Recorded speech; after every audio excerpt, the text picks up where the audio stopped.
Good day, fellow Glakitos.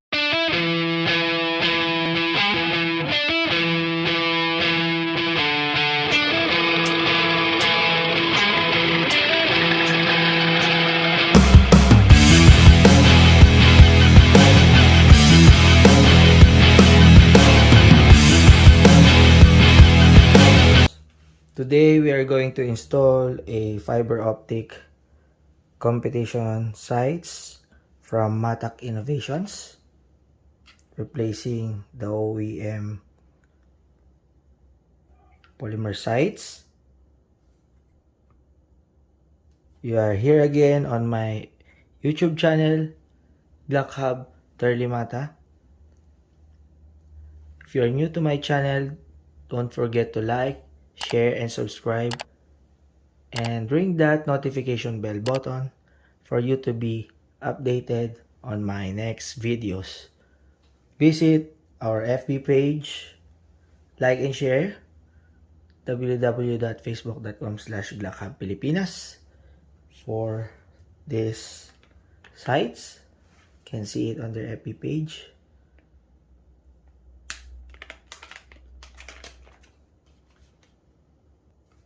On my previous video, we installed the MATAC Innovations Combat High Sights, also a fiber optic sights and plain black rated rear sights for co-witnessing your red dot reflex sights and still to have a glimpse on your suppressors, because some of the diameter of the suppressors are wider, so you need an higher sights in order for you to aim your target even with the suppressors. We will install these sights using the rear sight disassembly and assembly tool, also available in Glock Hub Pilipinas, and front sight disassembly hex tool from Glock, Allen key for the bolts, and a 1.5 Allen wrench for the rear sights set screw. Let's open this. And also forgot to mention that you will also need a caliper in order for you to center the rear sights later. So let's open this one.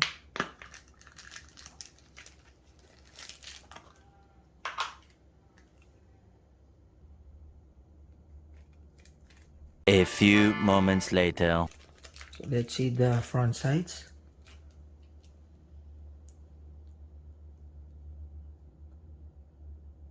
This is a 1.0 mm diameter fiber optic green rod.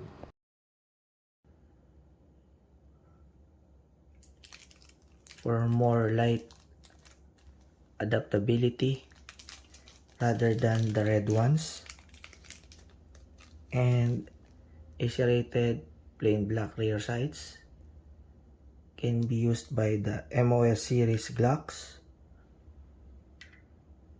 because it will fit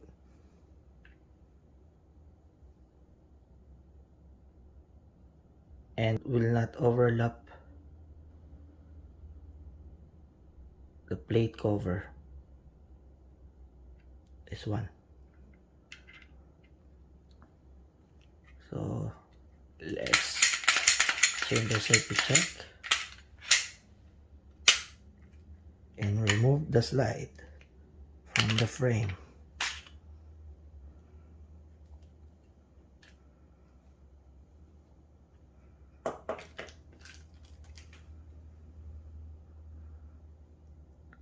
Remove the recoil springs, the barrel,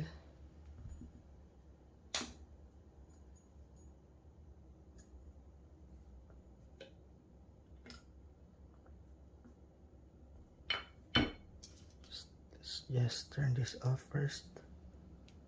Later we will use that. So first we will remove the front sides.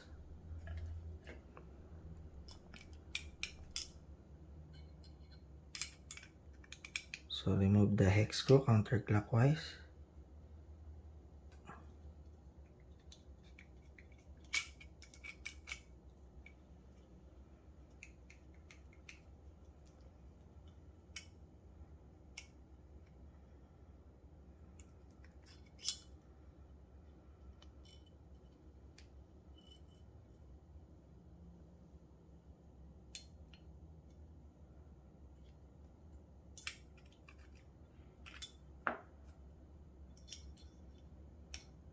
Try to push that out. You cannot use the original hex screws because it is longer than the provided hex screws of this type of sight.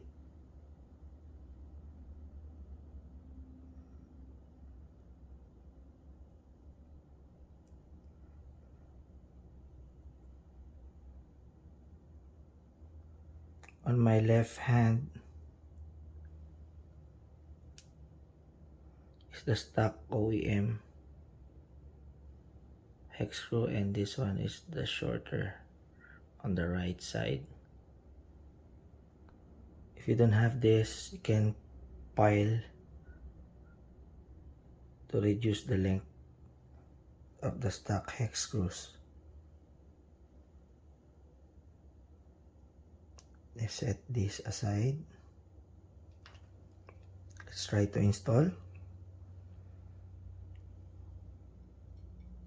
So in this orientation, you cannot install it that way. Of course, you cannot do that. So do it properly.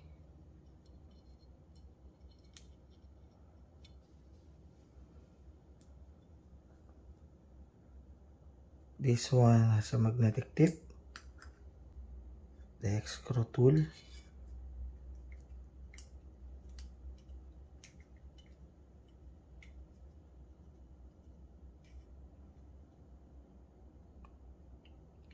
Don't over tighten it. Need to align it. See, it's not properly aligned. More on left. So before installing the hex screw, put some thread locker or Loctite for more stability, so it will not fly out as you should, especially if you are intending to participate in competition, club shoot, and fun shoots and suction matches. I'm not putting a Loctite or adhesive right now because this is not intended to be installed here, for video purposes only. For those who are asking how to install,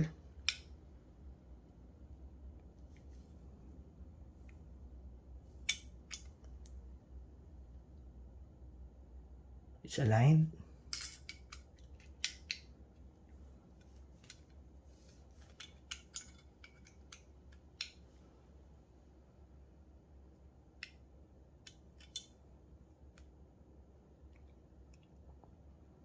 There you go.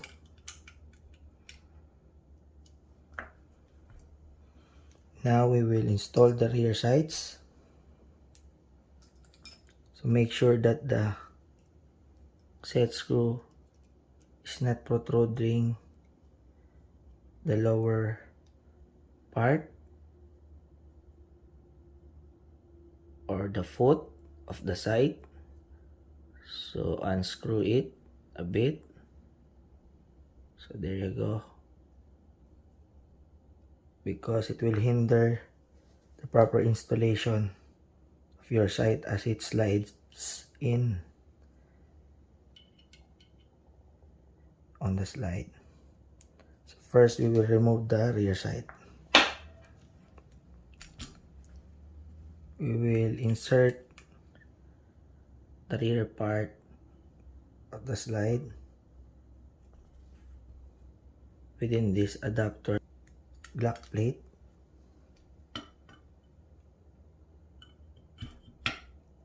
and then we will tighten. See, there's a polymer pusher guard for the slide to be stable in the middle, both sides. Hope you can see it in the camera. There. There.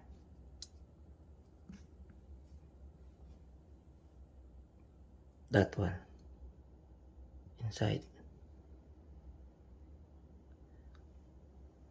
Don't worry, it will not cause an abrasion on your slide or scratches. Do not over tighten it. Just enough to hold the slide so it will not move. So we will insert the Allen wrench on this large set screw.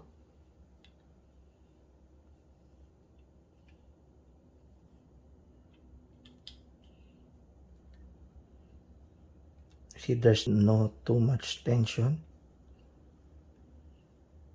because the factory rear sides have no set screws. There, it already fall out. There's only a metal lining. It's easier to remove. But the steel sides have more difficulty in installing. You will imply some force. You'll feel it when you're installing it. So first we will remove the rod.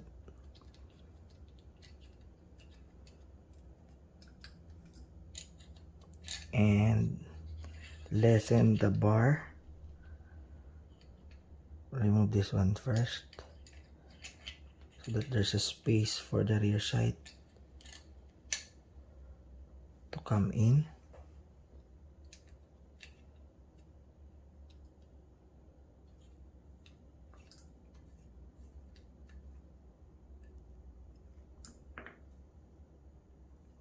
Let's put some masking tape on this side where there will be a contact between the metal bar and the side.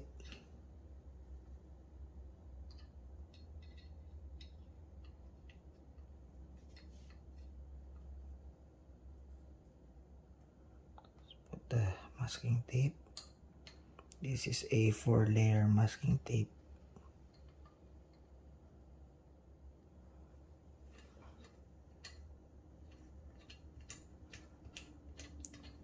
There will be no markings, scratch markings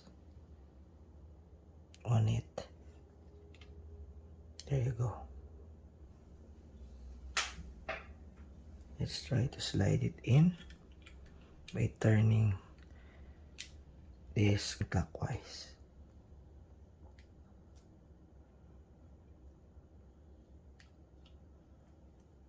Now I can feel the tension. So try to remove this big set screw. So we can position this vertically.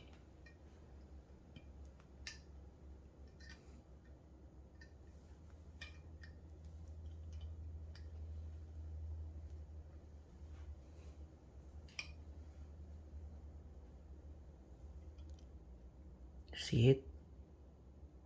Almost more than halfway. If you don't have this rear side disassembly assembly tool, you can use a vise a millet in a metal rod and then hammer it. So let's see if it is quite center.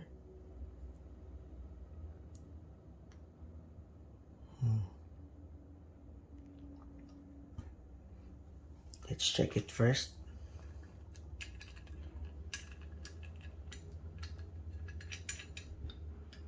But we will install this one.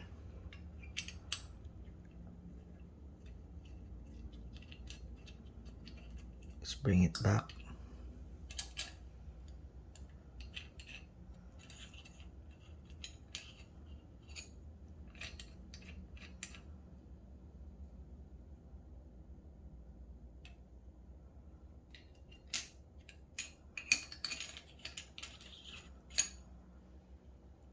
Because this one is bigger than this one.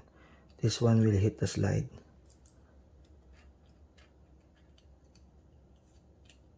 Let's lock the rod and loosen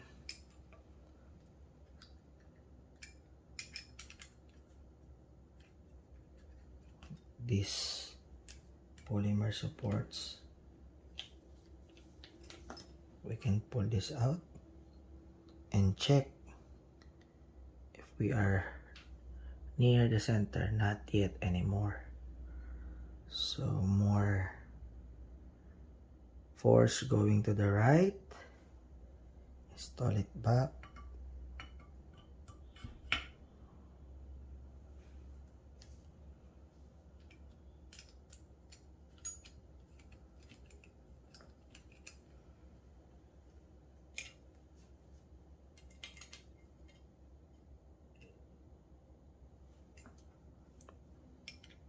Let's do more turns.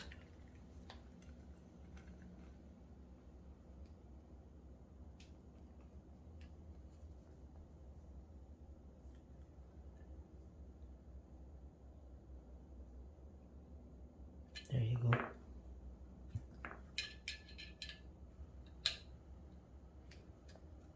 Let's loosen this and remove these steppers.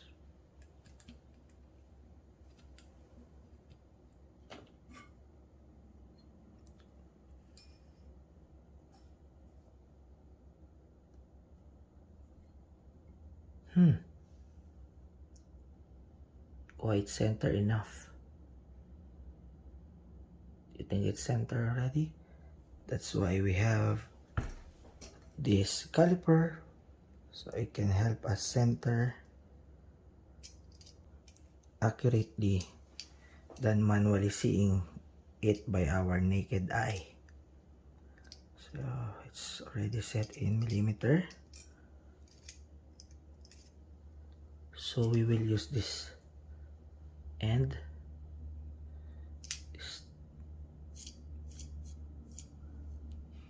So we'll try to see.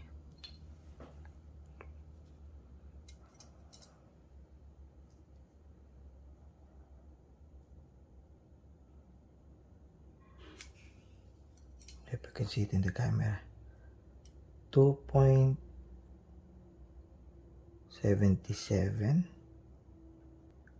We're measuring the space here, the gap from the edge of the slide to the edge of the foot of the sight. Then this one.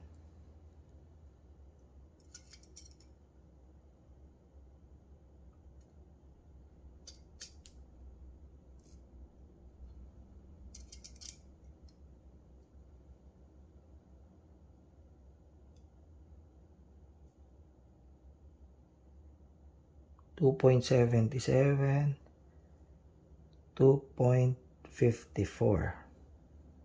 So the left side is bigger than the right side. So we'll move this going to the left. Small turn only. Maybe half turn.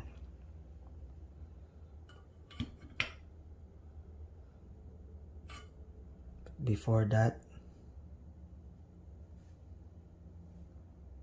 we need to remove this and position it in a reverse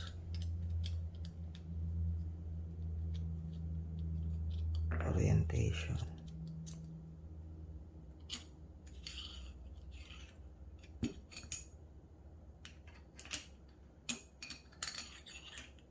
To push it on the other side.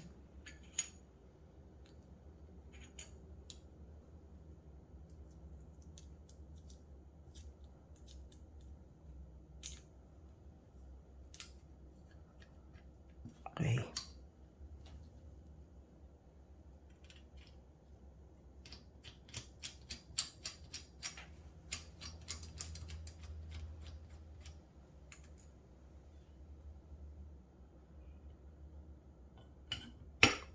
So a bit going to the left,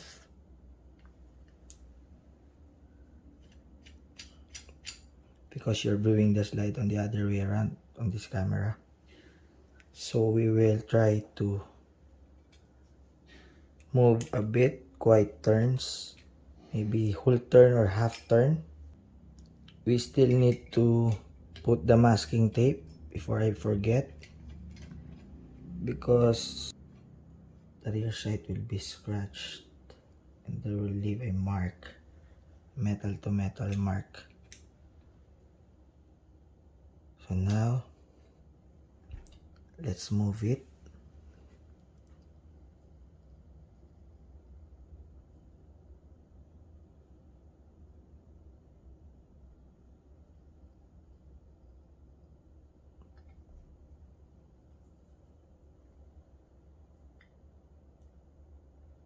That will do.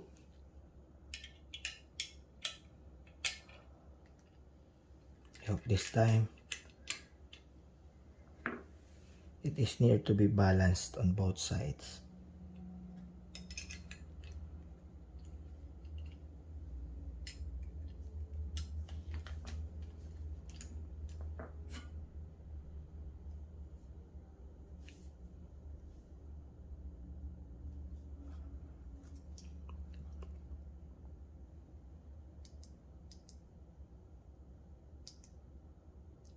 So again, upside down we go.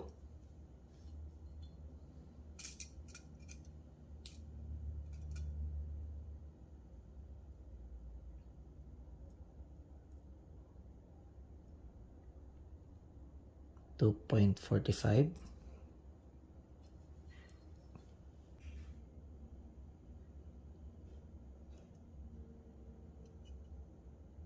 .49. Well, enough. Cannot perfect this one, but it's already centered, so we can see it.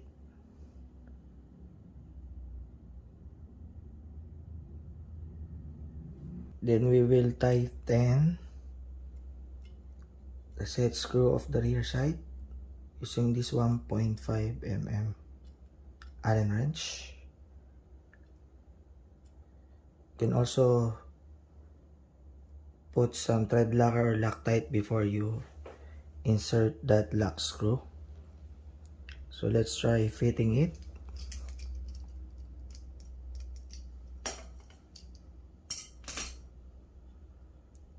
So let's install the barrel.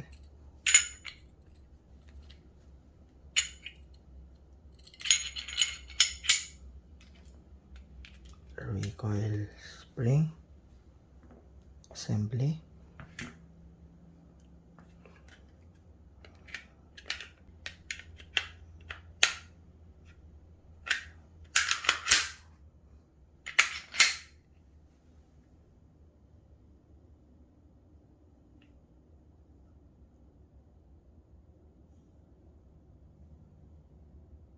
See that?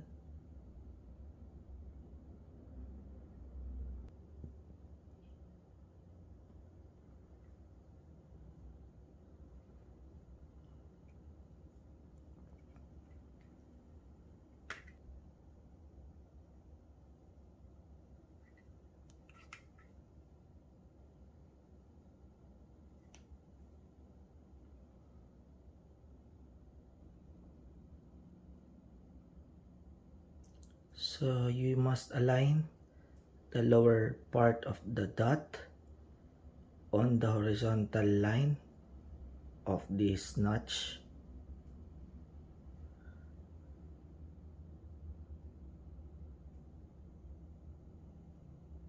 On site always.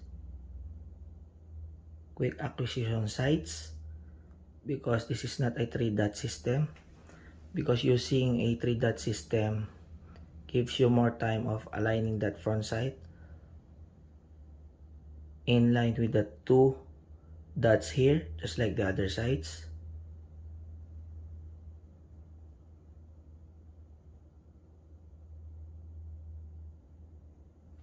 So there you go. We already installed the fiber optic sights, the quick acquisition sights from MATAC Innovations. That's all for today, fellow Blakitos. I hope you learned something from this video. Enjoy your day in the range.